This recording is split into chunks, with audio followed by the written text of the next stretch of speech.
spirit of Kadayawan inspire unity beyond the festival season?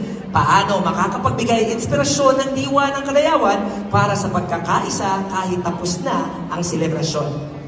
Thank you. Para kadioy, kakadayawan, og sa ulugon ta kono na Agosto. So si kantak pumanubo, layon ta ipapito, konto, kagayat kanta ng kaupianan. Kantad pog istorya, kantad pog suto kantanon, sa inisinuutan. For me, the Kadayawan is not just only we're celebrating during August, but for us, IBs and Boros, we celebrate this all time to our community, and I'm proud of that to say to the whole world that I am so proud of my tribe at the tribe. And for us to give inspiration that we should always celebrate to our community, the culture that we have, the diversity that we have, the tradition, the dialect, and even best practices. That would be all. Thank you.